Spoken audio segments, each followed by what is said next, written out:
Hello everyone, अपन next question को करते हैं। ओके, हमारे पास गिवन है ए बी सी। ये जो 3 नंबर है किसमें है? जीपी में है। और इसी जीपी का जो हमारे पास कॉमन रेशियो कितना है? आर है। ओके, और फर्दर गिवन है यहाँ पे जो आर का वैल्यू कहाँ से कहाँ तक लाइक कर रहा है, यहाँ से यहाँ तक लाइक कर रहा है। उसके बाद फर्दर गिवन है 3A 7B और 15C। क्या है? First 3 terms of AP. तो इस एपी का फोर्थ टर्म क्या होगा, ये अपन को पूछ रहा है। चलो देखते हैं हम लोग इसको कैसे सॉल्व करते हैं। क्लियर? चलो, जो हमारे पास गिवन है पहले उसको नोट डाउन करते हैं। हमारे पास गिवन है ए बी और सी। किस में है? हमारे पास जीपी में है। और इसका कॉमन रेशियो कितना गिवन है? हमारे पास कॉमन रेशियो गिवन है आर गिवन है। क्लियर? चलो, यदि इसका कॉमन रेशियो आर गिवन है इस जीपी का, और इस जीपी का हम लोग देख सकते हैं a b c 3 term given है, और इसका पहला टर्म क्या है? ए है। तो इसका मतलब ये हुआ कि जीपी का फर्स्ट टर्म ए हो गया और कॉमन रेशियो ए हो गया। और जीपी का जब फर्स्ट टर्म और कॉमन रेशियो पता रहता है तो हम लोग जनरल टर्म कैसे लिखते हैं? वो हम लोग ऐसे लिखते हैं जीपी के लिए। ओके, फॉर जीपी वो कैसे लिखते हैं? A N is equal to होता है पहला टर्म इनटू कॉमन रेशियो की पावर में कितना हो जाता है? यहाँ पे जो एन रहता है उसमें एक कम। पल्ले पड़ा, ये हम लिखते हैं जनरल टर्म। किसके लिए? जीपी के लिए। तो सिमिलरली यहाँ पे हमारा फर्स्ट टर्म ये हो गया, कॉमन रेशियो ये हो गया हमारे पास। हमारा बी क्या है? बी है सेकंड टर्म, सी क्या है? Third term. हमारे पास बी इज इक्वल टू हो जाएगा यहाँ पे, बी इज इक्वल टू होगा ए इंटू आर, और सी इज इक्वल टू क्या हो जाएगा? A R square. हमारे पास जीपी के टर्म क्या हो गए? ए हो गया कॉमा ए आर हो गया कॉमा ए आर स्क्वायर हो गया। क्या हो जाएगा हमारे पास? ए जीपी में होगा। पल्ले पड़ा। चलो हम लोग आगे बढ़ते हैं। हमारे पास गिवन क्या है? हमारे पास गिवन है 3A 7B 15C। ये क्या है हमारे पास? फर्स्ट 3 टर्म है हमारे पास एपी का। क्लियर? तो अपन को पूछा इस एपी का फोर्थ टर्म क्या होगा? इस एपी का A4 इज इक्वल टू वाट, ये अपन को निकालना है। क्लियर? चलो, तो हमारे पास जो गिवन है हम लोग ए का वैल्यू, बी का वैल्यू और सी का वैल्यू यहाँ पे प्लग कर देते हैं। तो हमारे पास क्या बन जाएगा? 3A का 3A होगा 7, और B इक्वल टू क्या निकाले हमारे पास? B इक्वल टू हमारे पास ये है AR, तो हम लोग रख देते हैं यहाँ पे। तो क्या हो जाएगा? 7AR। और C इक्वल टू क्या हमारे पास? AR स्क्वायर है, तो हम यहाँ पे रख देंगे। तो क्या बनेगा? 15AR square. क्लियर? ये हमारे पास बन जाएगा। क्लियर? अब अपन को पता है कि जब 3 टर्म हमारे पास एपी में होता है तो हम लोग क्या करते हैं, उस कॉन्सेप्ट को हम यहाँ पे थोड़ा बता देते हैं कि सपोज करो आपके पास ए बी और सी 3 नंबर जब हमारे पास एपी में होता है तो हम लोग क्या करते हैं, जो मिडिल वाला टर्म होता है उसको डबल करते हैं, और उसके बाद वो किसके बराबर होता है? फर्स्ट वाला टर्म और लास्ट वाला टर्म के सम के बराबर। मतलब हम ये कहना चाहते हैं कि 2B इज इक्वल टू हो जाता है A प्लस सी। पल्ले पड़ा, इस कॉन्सेप्ट की हम बात कर रहे हैं। तो यहाँ पे क्या हो जाएगा? उसी कॉन्सेप्ट का जब हम लोग यहाँ पे यूज़ करेंगे तो क्या हो जाएगा? 2 into 7AR is equal to हो जाएगा 3A plus 15AR square. Clear? हम लोग A कॉमन निकाल के दोनों तरफ से कैंसिल कर देंगे, तो हमारे पास क्या बनेगा यहाँ पे? 14R is equal to 3 plus 15R square.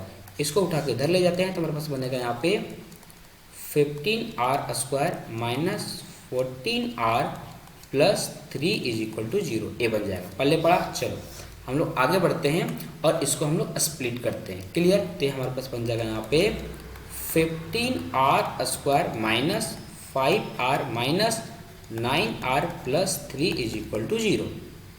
Common निकालते हैं, 5R कॉमन निकाल देंगे तो बचेगा हमारे पास 3R माइनस 1। यहाँ से माइनस 3 कॉमन निकालते हैं तो यहाँ पर बचेगा हमारे पास 3R minus 1 is equal to 0। तो हमारे पास यहाँ पे बन जाएगा 5R माइनस 3, और यहाँ पे हो जाएगा हमारे पास 3R minus 1 is equal to 0। Clear? तो हम लोग क्या करते हैं, एक बार हम लोग इसको 0 करेंगे और एक बार हम लोग इसको 0 करेंगे, तो हमारे पास बन जाएगा यहाँ पे 5R minus 3 is equal to 0, और यहाँ पे 3R minus 1 is equal to 0। तो यहाँ से हो जाएगा हमारे पास R इज इक्वल टू हो जाएगा 1/3। क्लियर? और यहाँ से हमारे पास R इज इक्वल टू हो जाएगा 3/5। ओके, चलो अब हमारे पास R का 2 वैल्यू आ गया। क्या क्या आ गया? R इज इक्वल टू आ गया 1/3 और 3/5। तो हम लोग को देखना है कि हमारे पास यहाँ पे जो R का 2 वैल्यू आया, दोनों का दोनों वैल्यू लेंगे या फिर एक लेंगे या फिर एक भी नहीं लेंगे। अब हमारे पास क्वेश्चन में एक फर्दर कंडीशन गिवन है, वो क्या गिवन है आप यहाँ पे देख सकते हो। ये गिवन है जो r का वैल्यू क्या है 0 से तो बड़ा होगा लेकिन हाफ से छोटे या फिर इसके बराबर होगा, तो हम लोग इस कंडीशन का यहाँ पे यूज करेंगे। क्लियर। हमारे पास यहाँ पे जो गिवन है कि जो r का वैल्यू क्या है वो 0 से बड़ा है लेकिन हाफ के बराबर या फिर उससे छोटा है। क्लियर। चलो अब यहाँ पे देखते हैं हम लोग जो 3/5 है, हमारा जो 3/5 है इसका वैल्यू कितना है, इसका वैल्यू अप्रोक्सीमेट है 0.6, अप्रोक्सीमेट नहीं एग्जैक्ट है 0.6। ए वैल्यू क्या है हाफ से बड़ा है या हाफ से बड़ा है, तो हम लोग ए वाला वैल्यू को क्या करेंगे रिजेक्ट कर देंगे।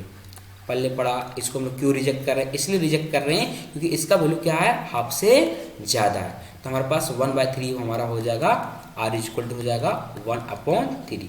पहले पढ़ा। अब इस r की वैल्यू को हम लोग क्या करते हैं यहाँ पे प्लग कर देंगे। जो हमारे पास r की वैल्यू आया है वो यहाँ पे रख देंगे, यहाँ पे रख देंगे, तो हमारे पास AP का जो टर्म बन जाएगा वो क्या बन जाएगा, बन जाएगा यहाँ पे 3a, 7a इंटू 1/3, हमारे पास क्या है 15a इंटू 1/3 का होल स्क्वायर। ये हमारे पास किस में है AP का फर्स्ट 3 टर्म है। इसको सिंप्लीफाई करते हैं, 3a हो जाएगा यहाँ पे हो जाएगा 7a/3 और यहाँ पे हो जाएगा हमारे पास कितना हो जाएगा 5a डिवाइड बाय 3। ये किसमें हमारे पास AP में। ओके। अब AP का हम लोग क्या करते हैं कॉमन डिफरेंस निकालते हैं। तो AP का कॉमन डिफरेंस हम लोग कैसे निकालते हैं, 2 कंसेक्यूटिव टर्म का डिफरेंस लेते हैं। तो हम लोग क्या करते हैं ना इसको इसमें सब्ट्रैक्ट कर देते हैं, तो हमारे पास क्या बन जाएगा D, मान लेते हैं common difference D is equal to हो जाएगा 7a डिवाइड बाई 3 माइनस 3।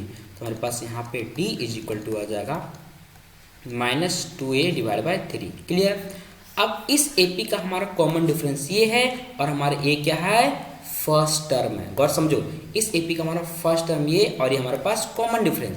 और AP का हम लोग कोई भी जनरल टर्म कैसे लिखते हैं, फॉर AP का जनरल टर्म लिखते हैं, फॉर AP के लिए लिखते हैं an इज इक्वल टू होता है पहला term plus n-1 into D. यहाँ पे जितना टर्म रहता है उसमें एक कम रहता है, यहाँ पे पल्ले पड़ा ए होता है। तो हम लोग को लिखना है कौन सा टर्म, हम लोग को A4 लिखना है। तो A4 इज इक्वल टू क्या हो जाएगा पहला टर्म, फर्स्ट टर्म मान लेते हैं हम लोग, first term A1 plus common difference कितना हो जाएगा, उससे पहले 4-1 होगा इंटू हो जाएगा हमारे पास कॉमन डिफरेंस D। क्लियर। और हमारे पास A1 इज इक्वल टू क्या है, यहाँ पे हमारे पास A1 इक्वल टू है 3a। तो हम वैल्यू प्लग कर देते हैं, तो A4 इज इक्वल टू हो जाएगा 3a प्लस 4-1 कितना हो जाएगा 3d। हमारे पास जो d का वैल्यू इसको हम लोग यहाँ पे प्लग कर देंगे, हमारे पास बन जाएगा यहाँ पे A4 इज इक्वल टू हो जाएगा 3a प्लस 3 इंटू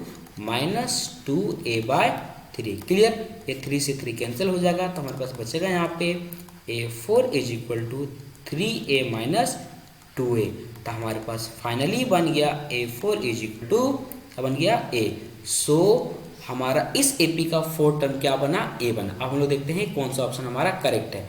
तो हमारा यहाँ पे देख सकते हैं ऑप्शन नंबर A हो जाएगा करेक्ट ऑप्शन। ओके चलो बाय बाय।